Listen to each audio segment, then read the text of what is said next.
Žmogus gyvena gamtos ritmu, kaip žolė, kaip medis, paukštis ar vanduo.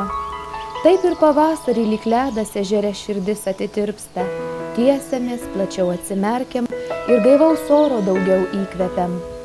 Iš lėto eina pavasaris, taip iš lėto per 7 susikaupimo savaitės eina ir didžiausia pavasario šventė – Velykos.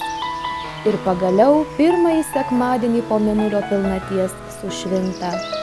Kristus prisikėlė, skelbia bažnyčių varpai ir žalios verbos prieš savaitę pašventintos ir visus metus saugosiančios namų ramybę.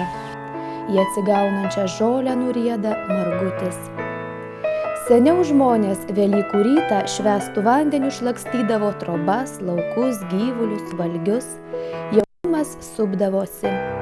Buvo tikima, kad tąryt saulė patekėdama šoka, ji mainosi įvairiausiomis spalvomis, kyla aukštyn ir vėl žemyn, krinta, ritinėjasi. Taip daranti iš džiaugsmo, kad Kristus prisikėlė. Kiekvienas pavasaris ir Velykų šventė skelbia amžiną gyvybės ir gėrio pergalę. Todėl su tokiu džiaugsmu vieni kitiems sakome: sveiki sulaukę šventų Velykų.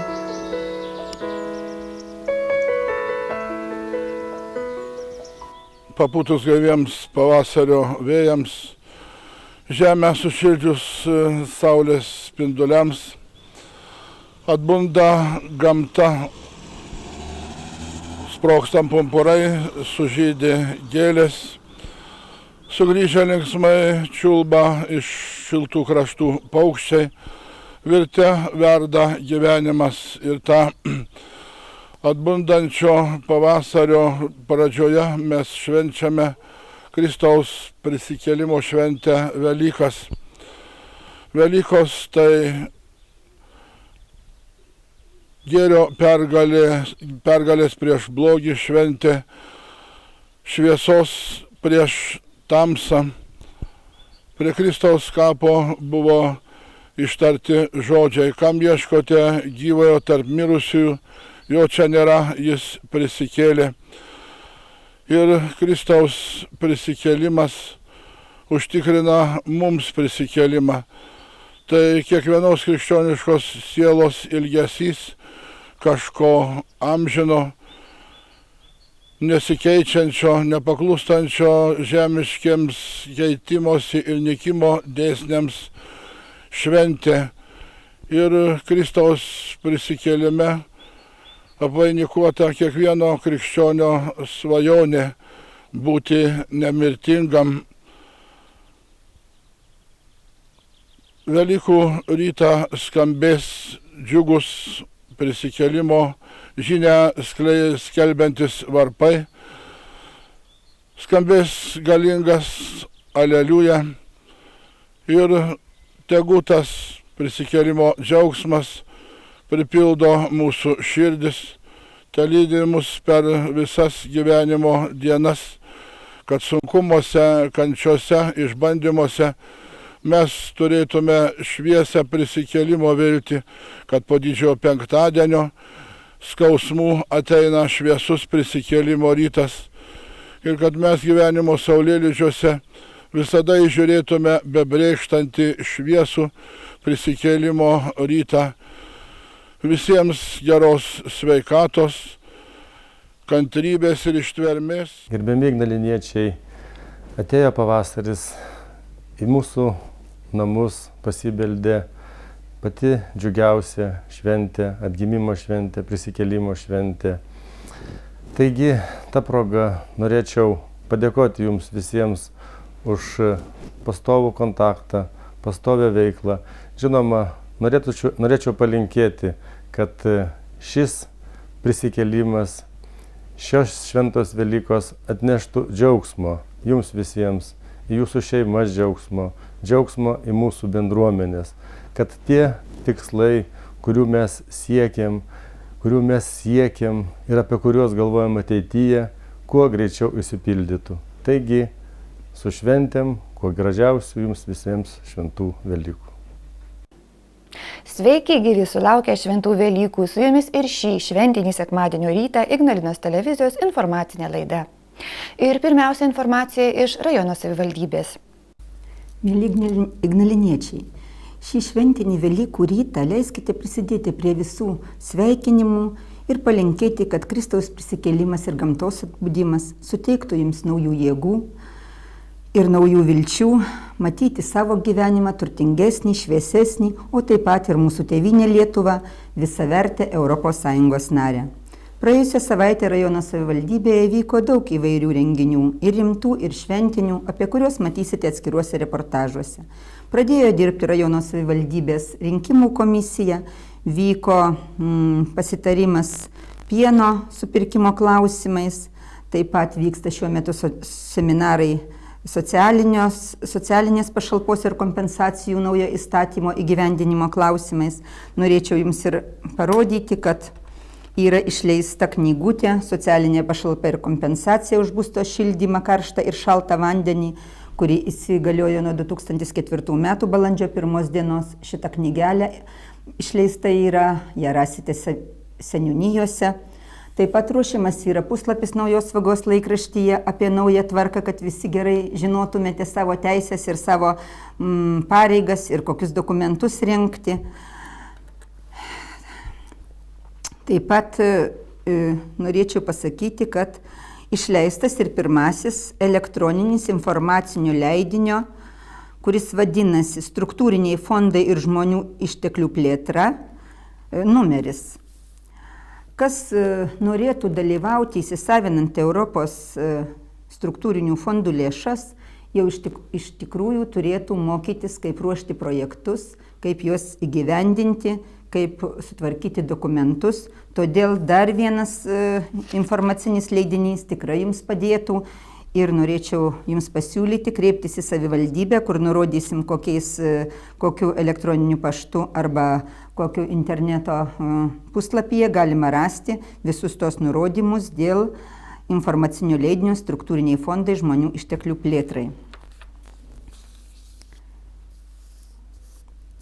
Jau pradėtas platinti mūsų rajono knygyne, taip pat kultūros centro etnokultūros skyriaus Tautodailės galerijoje Kuparėlis naujasis Ignalinos rajono turistinis žemėlapis, kurį neseniai tarybos sprendimu įkainavo 5 litais. Jis yra labai spalvingas, labai informatyvus ir manoma, kad jis turės tikrai pasisekimą, kaip ir pirmasis leidinys, kuris buvo išleistas pereitais metais, kuris labai greitai dingo, buvo labai greitai išgraibstytas žmonių.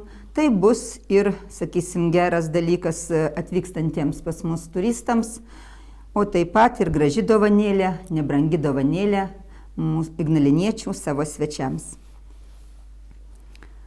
Noriu paskelbti Lietuvos Respublikos vyriausybės kanceliarijos priimamojo darbo laiką, kadangi taip yra, mes esame visada įpareigoti 2 ketvirčio paskelbti darbo laiką. Priimamasis dirba kiekvieną pirmadienį nuo 9 iki 12 valandos. Kaip žinote, adresas yra tas pats, Gedimino prospektas 11, tai yra vyriausybės patalpos. Informaciją galite gauti arba galite užsisakyti iš ankstiniam vizitui į priimamąjį telefonu 852 66 37 12. 852 66 37 12. Šitą telefoną taip pat galėsite visada gauti savivaldybėje, pasitikslinti. Jeigu norėtumėte sužinoti, kas konkrečiai kiekvieną dieną, kas iš vyriausybės narių ir ministrų priima, taip pat taupydama laiką dabar nesakysiu, gali visada jūs painformuoti kanceliarija 52522. Ir pabaigai velykiniai ir atvelykio renginiai. Jau šiuo metu vyksta įvairios parodos, kaip margučių, fotografijos etnokultūros skyriuje. Taip pat vyks koncertas Romo Dambrausko, kaip jau minėjau, 2 Velykų dieną Ignalinos kultūros namuose.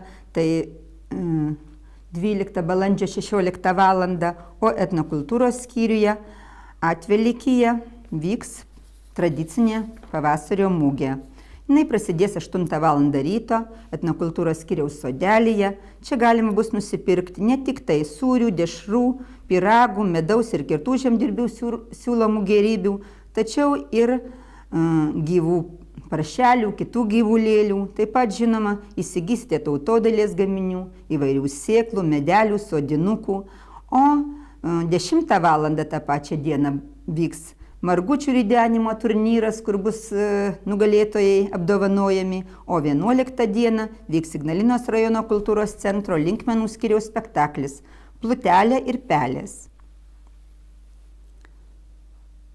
Taigi kviečiame dalyvauti velykiniuose renginiuose ir linkime geros nuotaikos. Rajono savivaldybės administracijos žemės ūkio skyriaus vedėja Natalija Truchina. Kaip jau buvo minėta, vakar savivaldybėje įvyko pasitarimas, kuriame dalyvavo pieninės darbuotojai, veterinarijos tarnybos darbuotojai, mūsų savivaldybės administracijos direktorius, vicemeras. Aptarėme labai svarbus ir opus tokius klausimus, kadangi, kaip žinote, nuo gegužės 1 dienos mūsų Lietuva įstoja į ES ir į ES bus pilnanarė, pilnateisė, turės ir galės dalyvauti visose programuose, kuriuose dalyvauna visos tos šalis. Tačiau yra ir tam tikri apribojimai ir tam tikri reikalavimai, kadangi nuo gegužės 1 dienos nebus mobilių pieno supirkimo punktų, tai dalis žmonių negalės pristatyti tą pieną ir jiem bus toloka iki stacionarinių punktų nešti tą pieną pristatyti. Tai šitais klausimais ir buvo aptarta, kągi reikės daryti ir kaip mum informuoti tos žmonės. Dalyvavo kartu ir seniūnai ir buvo susitarta, kad po sekmadienio pieninės darbuotojai kartu su seniūnais aptars tos klausimus ir tuose vietovėse, kur nėra numatyta supirkinėti pieną, padaryti stacionarinius tos punktus, kad tie punktai būtų įsteigti. Tai yra Gilūtose, Rubelnikose, Didžiasalio Dūkšto seniūnijai irgi liko toks kampelis, kur nebuvo numatyta tų stacionarių punktų. Tai va visais šitais klausimais ir buvo šnekėta, buvo aptarti tie reikalai. Prasideda naujas rinkimų maratonas. Šią savaitę įvyko pirmasis rinkimų į Europarlamentą komisijos posėdis. Kaip jau paskelbta, rinkimai į Europarlamentą vyks birželio 13 dieną. Dar sprendimas nepriimtas, tačiau šią dieną greičiausiai vyks ir išankstinė Lietuvos Respublikos prezidento rinkimai. Ketvirtadienį pirmąjį savo posėdį buvo susirinkusi savivaldybės rinkimų komisija. Joje 11 narių, kuriuos delegavo socialdemokratai, socialliberalai, Liberalų ir Centro sąjunga, Tėvynės sąjunga, Teisingumo ministras ir Teisininkų draugija. Vyriausiojo rinkimų komisija mūsų rajono rinkimų komisijos pirmininkė paskyrė Danutė Lukoševičienė, deleguota socialliberalų. Šįkart komisijos nariai išsirinko komisijos pirmininko pavaduotoją bei sekretorių. Ir vienas ir kitas išrinkti vienbalsiai. Pavaduotojų tapo Vytautas Gimžauskas, komisijos sekretorė Danutė Jatulienė. Visi komisijos nariai priėmė priesaiką pasižadėjimą. Jo tekstas buvo garsiai perskaitytas, vėliau kiekvienas po tekstu pasirašė. Nuo šiol rinkimų komisijos nariai negali agituoti, viešai pasisakyti apie rinkimuose dalyvaujančias partijas ir kandidatus, negali kurios nors partijos ar kandidato kaip nors remti, viešai dalyvauti partijų ir kandidatų rinkiminiuose renginiuose ir šou. Už tai gresia įvairios sankcijos iki pašalinimo iš komisijos, o darbas rinkimų komisijoje apmokamas. Pirmajame posėdėje rinkimų komisija aptarė apylinkių komisijų formavimo problemas, vėliau šiuo klausimu diskutavo ir su rajone veikiančių politinių partijų atstovais. Apylinkių skaičius rajone, kaip ir ankstesniuose rinkimuose, lieka tas pats, jų bus 27. Ignalinos rajono gimnazijos 4 klasėje mokosi apie 30 gimnazistų. Dalis jų mokomaisiais dalykais yra pasirinkę teatrą, muziką, dailę.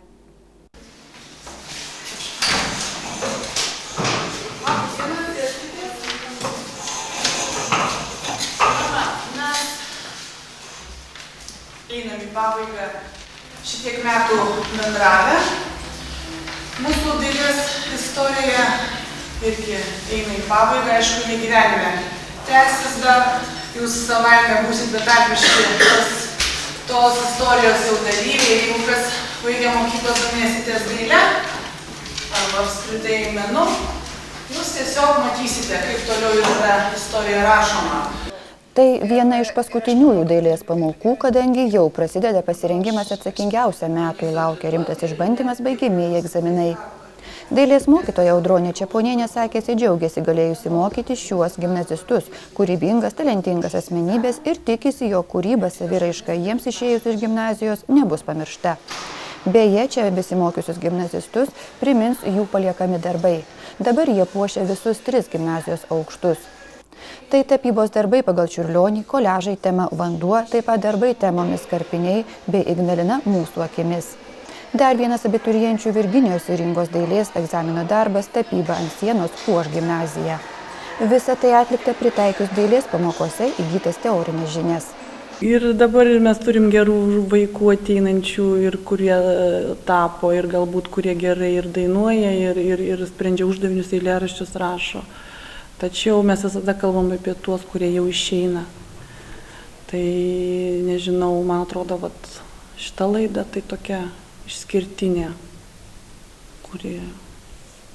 kurios gaila taip išleisti, bet jų darbais džiaugiasi ne tik gimnazija, kuri yra išpuošta jų darbais džiaugiasi ir rajonas, kas lankėsi moksleivių parodose, tiek taikomosios dailės, tiek, sakykime, vaizduojamosios dailės, tiek bandėme siųsti darbus ir į Respubliką.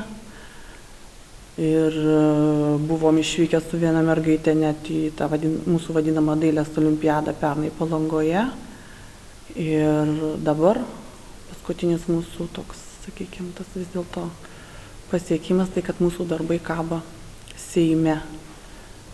Tiesiog buvo pastebėti, kad gražus ir buvo pasiūlyta. Jeigu buvo pasiūlyta, vadinasi, verti jie, kad ten kabotų.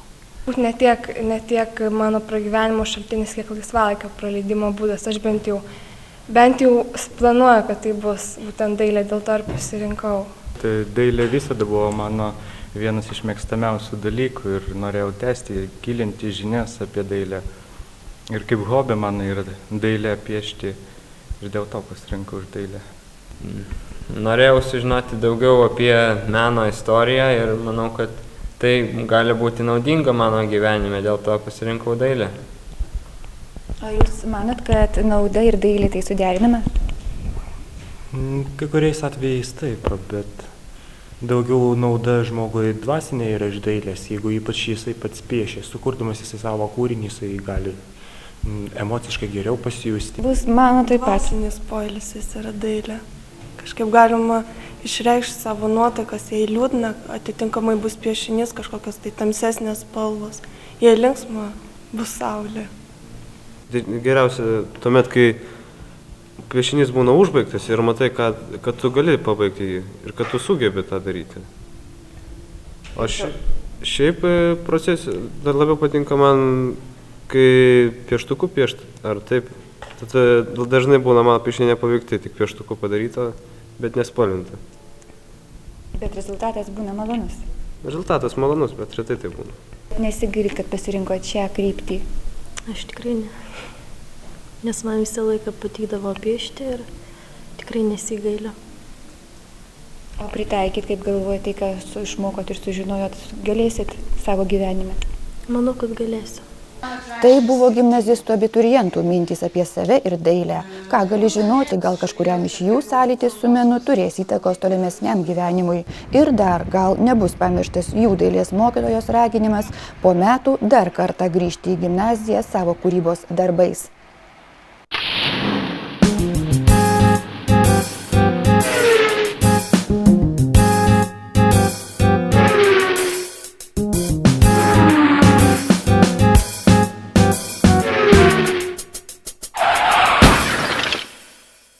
Sveiki. Šią savaitę Ignalinos rajono policijos komisariate užregistruoti šie pranešimai apie nusikaltimus. Kelyje Ignalina Melagenai Didžiasalio gyventojas Gintaras Kapliukas, vairuodamas automobilį Audi 80, nepasirinko saugaus greičio, nesuvaldė automobilio, nuvažiavo nuo kelio ir atsitrenkė į pakelės medį. Vairuotojas žuvo vietoje. Pažemiškio kaime buvo pavogti lango rėmai, durys, dailylentė, šiferis, stiklinis šiltnamis bei kiti namų apyvogos daiktai. Rimšės seniūnijoje Akmeniškės kaime sodybos teritorijoje buvo supjaustyti metalo įrenginiai, nuostolis 1000 litų. Dvarykščių kaime nuo fermos buvo pavogtas šiferis, nuostolis 424 litai. Dūkšto seniūnijoje Rudeniškės kaime išdaužus namo lango stiklą buvo pavogtas magnetofonas. Vidiškių gyvenvietėje buvo įsibrauta į garažą ir pasikėsinta pavogti automobilį Volkswagen Golf. Iš automobilio pavogta magnetola. Ignalinos garažų bendrijoje Vairas buvo pavogtas aliumininis vandens latakas. Buvo gautas pranešimas, kad Maldonėnų kaime atėjęs į kiemą triukšmauja ir grasina padegti sodybą Petras Gailiešius. Policijos komisariatas gavo dar vieną pranešimą, kuriuo buvo informuotas apie Vidiškių gyvenvietėje lakstantį didžiulį be antsnukio ir gąsdinantį vaikus šunį. Šuns savininkui Jonui Gaideliui buvo surašytas administracinis teisės pažeidimų protokolas. Be priežiūro šuo lakstė ir Ignalinos mieste Smėlio gatvėje, jo savininkui Mariui Berlinskui irgi surašytas ATPK protokolas. Ignalinos mieste Laisvės gatvėje Vilnietis, vairuodamas automobilį Audi 80, pastebėjęs staiga važiuojamą dalį išėjusią moterį, pasuko į kelkraštį ir atsitrenkė į pakelėje augantį medį. Moteris iš įvykio vietos pasišalino, apgadintas automobilis. Kelyje Didžiasalis Ignalina Zarasiškis, vairuodamas automobilį Audi 100, nepasirinko saugaus greičio, nesuvaldė automobilio, nuvažiavo nuo kelio ir apvirto, apgadintas automobilis. Kelyje Kuiškė Daugeliškis Ignalinietis, vairuodamas automobilį Nissan Sunny, nuvažiavo nuo kelio ir apvirto, apgadintas automobilis. Vidiškių gyvenvietėje namo kieme buvo apgadintas automobilis Volvo. Nustatyta, kad Andrius Kamarauskas, gyvenantis Daugeliškio kaime, vairuodamas automobilį Audi 100, atsitrenkė į minėtą automobilį ir iš įvykio vietos pasišalino. Kelyje Maksimonis Makniulaukė Vidiškietis, vairuodamas automobilį Volkswagen Santana, nuvažiavo nuo kelio ir atsitrenkė į pakelės medį. Apgadintas automobilis. Evaldas Lastakauskas, gyvenantis Ignalinoje Ateities gatvėje, būdamas girtas, išdaužė Ignalinos ligoninės priėmimo skyriaus durų stiklą. Laurinčiukiškės kaime pas pilietį Kazimierą Kondratavičių buvo paimtas vadinamas pilstukas. Už tą patį vadinamą pilstuką 500 litų bauda nubaustas Marius Palenčius, gyvenantis Vidiškėse. Šią savaitę buvo sulaikyti šie neblaivūs vairuotojai: Petras Pėčius, Navikų kaimas, Valentas Kendurys, Pelenų kaimas ir Andrius Pirštelis, gyvenantis Gilūtų kaime. Už gyvūnų laikymo taisyklių pažeidimus įspėti Edvardas Justis, gyvenantis Ignalinoje Ateities gatvėje, Česlavas Mestropian Ignalinoje Laisvės gatvėje, Marius Berlinskas Ignalinoje Smėlio gatvėje, Leokadija Magilienė gyvenanti Ignalinoje Atgimimo gatvėje, Rimantas Kurpė gyvenantis Nevaišių kaime bei Fedosij Kondrašov gyvenantis Dūkšto mieste. Pirmadienį ryte ugniagesiai gelbėtojai važiavo į Ropinskus, kur jų laukia itin nemalonus darbas. Kiaulių komplekso Srautų baseine šios įmonės darbininkai pastebėjo mirkstantį žmogaus lavoną. Jį ištraukus buvo matyti, kad palaikai jau buvo pradėję irti. Manoma, jog moters kūnas čia greičiausiai išgulėjo visą žiemą nuo rudens. Kaziliškio seniūnijoje sakė, jog be žinios dingusių tarp seniūnijos gyventojų nėra. Radę palaikus darbininkai taip pat sakė, net pažįsta mirusiosios. Ketvirtadienį rajono policijoje teigta, kad rasti palaikai gali būti Visagino gyventojos, tačiau kol kas tai tik viena iš versijų, kuri kol kas nepatvirtinta. Šią savaitę aplankėme vieną kaimo kalvį. Nemokantis nei skaityti, nei rašyti, žmogus stebina savo kalvystės darbais, savo gyvenimo filosofiją, požiūrį į pasaulį ir jame vykstančius įvykius. Anksčiau buvęs populiarus, kiekviename kaime reikalingas kalvystės amatas nyksta. Senieji meistrai išeina, savo pamainos dažnai taip ir nesuradę. Nelinkęs jaunimas tokio juodo darbo imtis. Nežino, ar kam savo kalvystės paslaptis perduos ir Šiulėnų kalvis Aleksandras Talijūnas. Dar vis vylėsi, kad gal anūkai kalbės jo keliu pasukti. Nors prievarta ar įtikinimai čia vargu ar padės. Pasak Aleksandro, reikia šiuo amatu rimtai sirgti, kad reikalas neužgestų. Sirgti taip, kaip jis tuo serga daugiau nei 50 metų, nes Aleksandrui Talijūnui kalvystė tiesiog liga. Yra liga nuo prigimties. Tai jūs dar tebesargat? Iki mirties. Iki mirties to lygų sirgsti. Supranti, išeina kas. Neturi kas veikia, supranti, išeina kalvai man malonumas. Randa, supranti, priprasta. Ar žmogus atsiranda, ar ką supranti. Blagų žmonėm niekam nepadariau, bet daugumų gerai padariau. Tai na, žagut. Tai naujų plūgų nukalau, da, plūgų jų neradžiau, supranti, dar plūgų nukaltą naujų, supranti. Aš visų laikų dirbu, bet darbą nebūnu.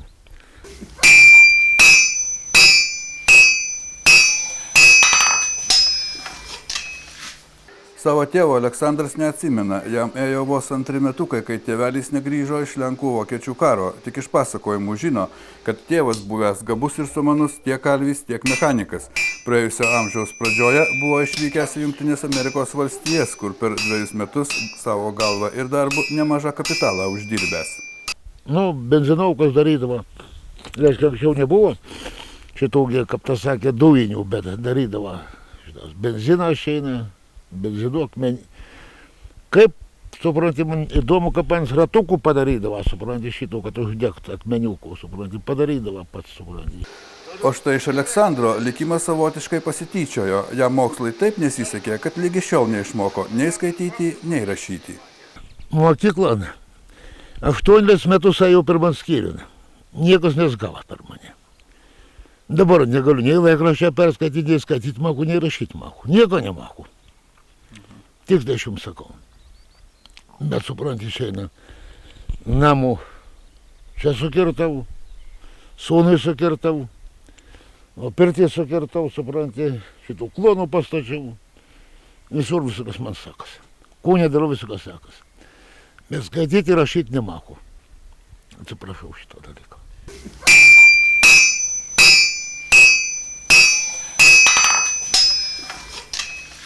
Bet grįžkime prie svarbiausios temos – kalvystės. Šiūlėnų kalvys, ką šnekėjęs, nešnekėjęs, vėl ir vėl, tarsi besiglostamas, tarsi besiskūsdamas, grįžta prie temos, kad jo amatu jaunimas nesidomi. Niekas neina, supranti, išeina. Ir man gerai būtų, kad kokį gabaliukų gelažės kūjų barštaltų nukirst, arba kūjų, supranti, Bet kaimynam dažnai padedat? Visų laikų. Visų laikų. Bet sakot, jaunimas nelabai nori tokio juodo darbą, jaunimas gal daugiau dabar pasinešęs į tokius darbus, kurie pinigus duoda. Tai dabar aš jūsų klausiu, ar, sakykime, iš kalvystės galima dabar šiais laikais pragyventi? Tai žinai, ko jeigu alkoholio nenaudojus, galima. Galima pragyventi. Galima pilnai pragyventi. Jeigu, supranti, išeina dvipusiškai dirbsi, supranti, elektrų virinsi, svarko virinsi, kalvai dirbsi, supranti, jeigu tik tai bus darba panašaus, supranti, išeina galiu pragyventi. Jeigu, supranti, išeina mašinas pjaustys, iš mašinų ratus darys arba kūnė būti, galima pragyventi. Bet aš neapsiimu, supranti, jau dabar tokių darbų, supranti, išeina. Tada galima išeina centrinę apšildymą, pečiai можно daryti, virinti, supranti, išeina. Visokas можно daryti, supranti.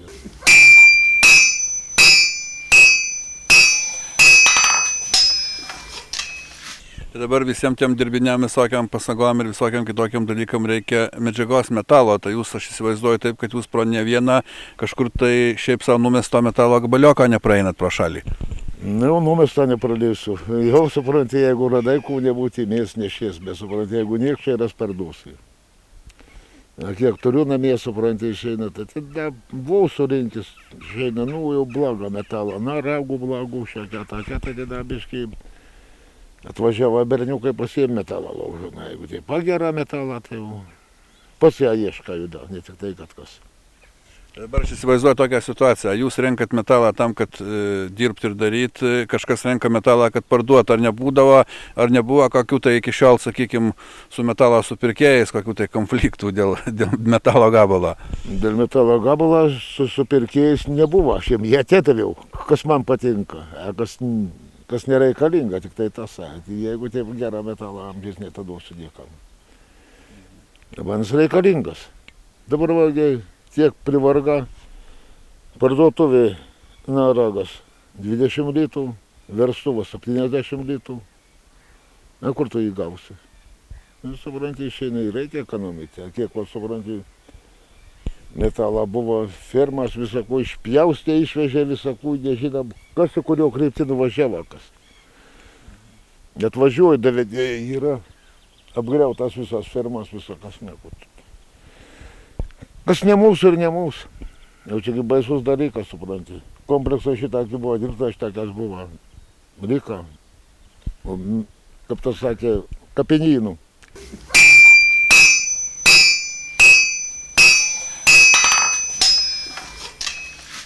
Kiek Aleksandras Talijūnas yra pasagų ar noragų nukalęs, įvairiausios paskirties plūgų pagaminęs, sako niekada neskaičiavęs. Vienu žodžiu, daug. Tai kalvio kasdienybė.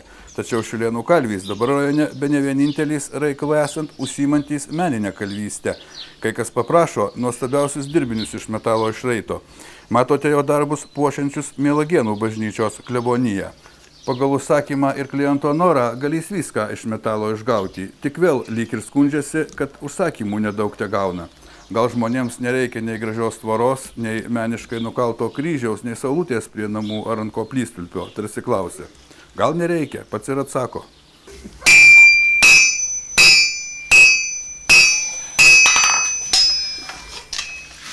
Štai šis, tiesa ne visai dar baigtas daryti kardas, taip pat Talijūno darbas. Jį varčiau Daugeliškio seniūno Juozo Paukštės kabinete. Kaip ginklas čia pateko, istorija įdomi.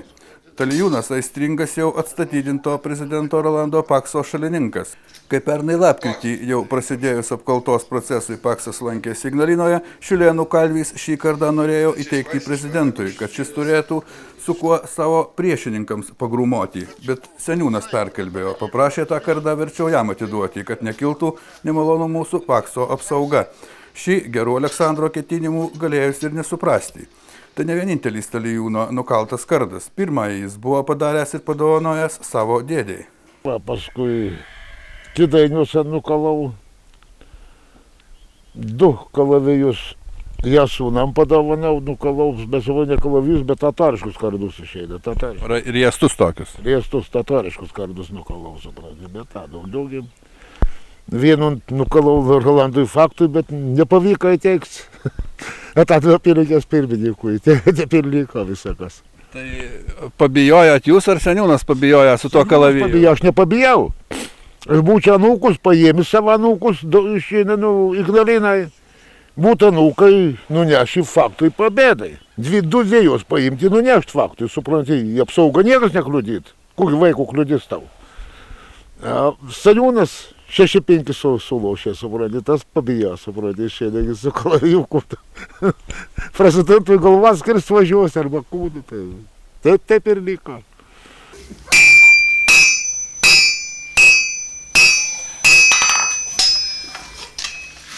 Kalvis Aleksandras sėkmingai tramdo ne tik kietą metalo charakterį, jam paklūsta ir medys. Tarkim, jis gamina lankus arkliui pakinkyti. Pagal savo sugalvotą technologiją tiesų medžio gabalą be vargo priverčia lankus susiriesti. Kalvio svajonė pagaminti prarastą baudžiavos laikų daiktą, specialų lovį, kuriame kadaise baudžiaunininkai rykštėmis plakti. Tėvas ir jis pats ilgai saugojo unikalų, autentišką poro 100 metų senumo tokį daiktą, bet sūnus netyčia jį sukūreno. Tai dabar ketina vėl pagaminti. Su tuo daiktu, sako, tiktų spręsti kai kurias nusikalstamumo problemas. Tai dabar sakot, kad jūs padarytume tą lovį plakimą baudžiaunininkų. A kaip jūs manot, kas šiais laikais nusipelnęs į tą lovį gult? Va šitai negaliu pasakyti.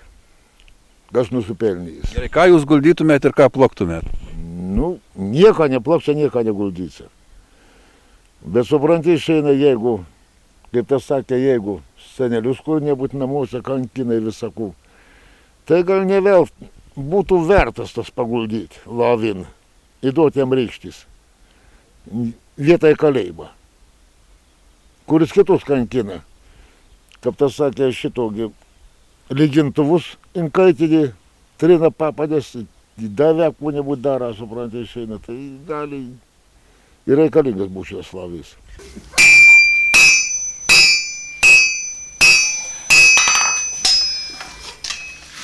Mūsų šnekose niekaip neišvengta šios savaitės politinių realijų temos. Jau sakiau, kad Aleksandras karštas Rolando Pakso šalininkas.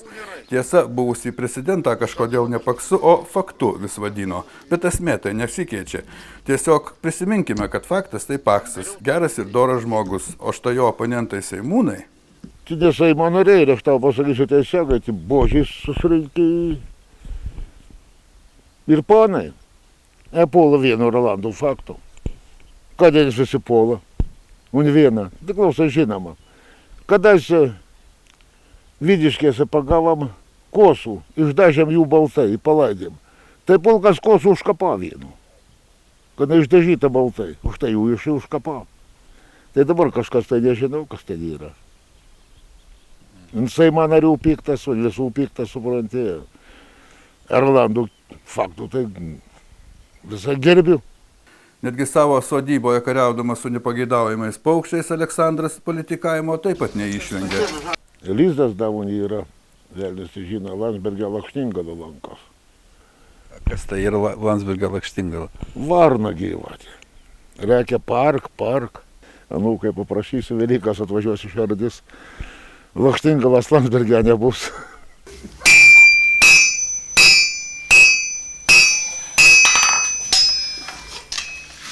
Pabaigoje dar keletas brūkštelėjimų Kalvio Aleksandro portretui. Gal pastebėjote, kad prie Kalvio asmenvardžio nė karto nepavartojo kreipinio ponas. Žmogus dar šnekų pradžioje mandagiai perspėjo ponu jo nevadinti, nes šis kreipinys jį ganėtinai erzina.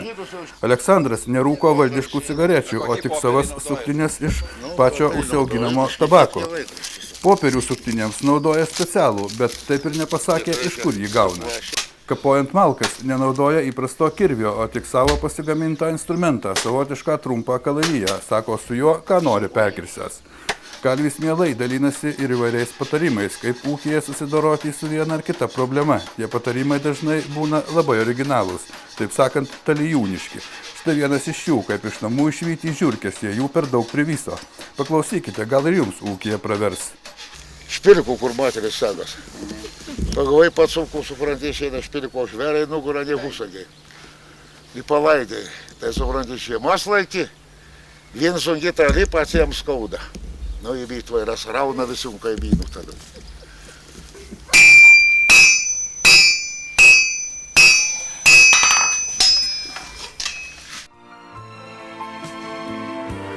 Pasaga laimės simbolis. Kalvis, nukaldamas pasagą, tarytum kam laimę nukala. Šiulėnų kalvis sako, nukaltų kiekvienam po laimės pasagėlę ar visiems vieną didelę, jie išties po to visi žmonės laimingais pasijustų.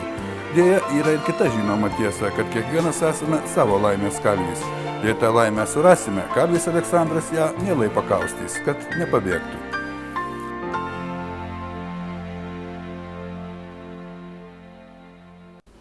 Praėjusį penktadienį rajono savivaldybės viešosios bibliotekos vaikų literatūros skyriuje įvyko šventė knyga Mano draugė.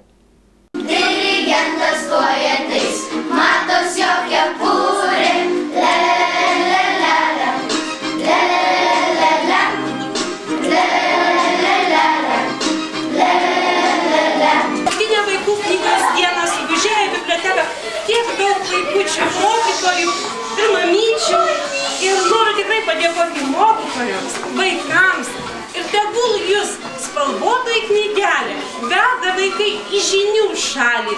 Nuo 1967 pasaulyje balandžio 2 žinomo pasakininko Hanso Kristiano Anderseno gimtadienio proga švenčiama Tarptautinė vaikų knygos diena.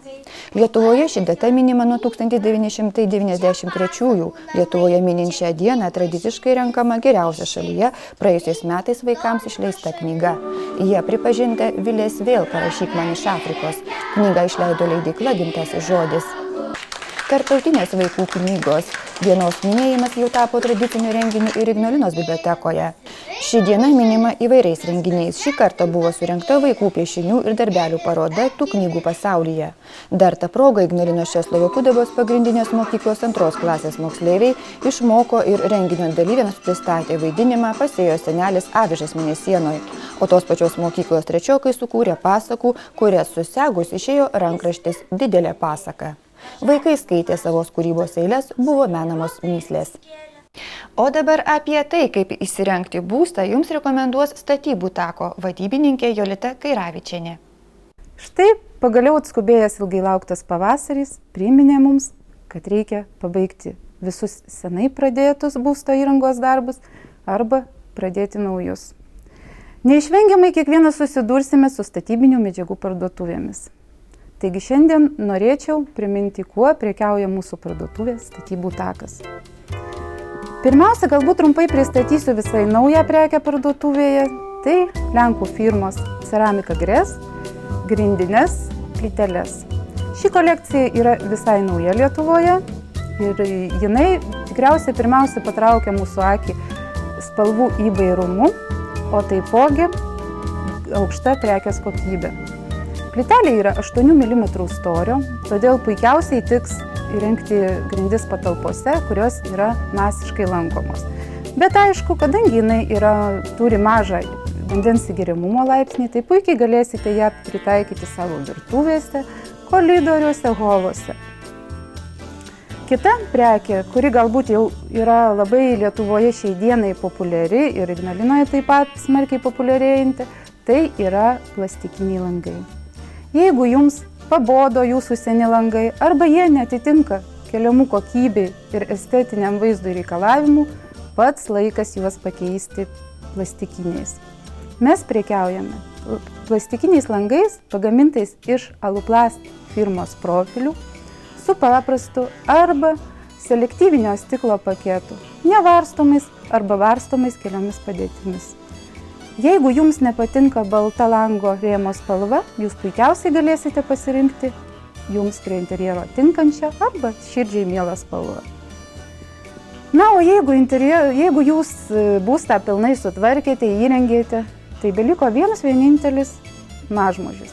Jums reikalingi baldai. Šią prekę mes taipogi galime pasiūlyti jums mūsų parduotuvėje esančioje baldų ekspozicijoje. Prekiaujame svetainės, miegamojo, virtuvės, salono, prieškambario, o taip pat ir biuro baldais. Ekspoziciją pastoviai stengiamės atnaujinti, kad galėtumėme patenkinti net išrankiausio pirkėjo poreikius. Tie, kurie pastoviai lankosi mūsų parduotuvėje, tikriausiai žino, kad mes tikrai galime pirkėjui pateikti labai platų statybinių, apdailos, santechnikos, buities bei kitų prekių asortimentą. Bet jeigu visgi jūs kažko nerandate, tai drąsiai galite kreiptis į pardavėją ir jis tai priims jūsų užsakymą, kurį mes pasistengsime kuo greičiau įvykdyti. Parduotuvėje ir toliau vyksta visos velykinės akcijos. Tai ir nuolaidos prekiams, dovanos, perkantys prekes įsimokėtinai galės jas įsigyti, nemokėdami pabrangimo mokesčio. Visas jūsų nusipirktas prekes pristatysime į namus jūsų nurodytų adresu ir nemokamai. Taigi, prašom lankytis. Naudodamasi progą norėčiau visus pasveikinti su pavasario švente ir palinkėti darnos ir jaukumo jūsų namams. O praėjus šventiniam šurmuliui, užsukite į mūsų parduotuvę ir mes jums tikrai pasistengsime padėti. Lauksime jūsų parduotuvėje Statybų takas kiekvieną dieną nuo 7:30 iki 18 valandos, o šeštadieniais nuo 7:30 iki 15. Mūsų adresas Aukštaičių 3, Ignalina.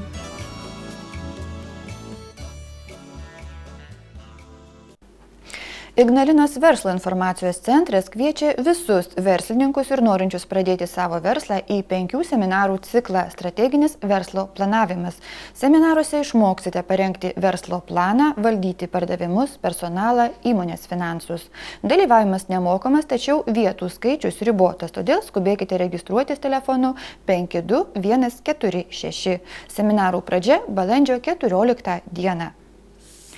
Lietuvos sutrikusio intelekto žmonių globos bendrija Viltis kviečia šeimas globojančias sutrikusios raidos vaikus ir jaunuolius, asmenis dirbančius su neįgaliais žmonėmis į bendrijos Viltis jubiliejinę ataskaitinę rinkiminę konferenciją Socialinė partnerystė.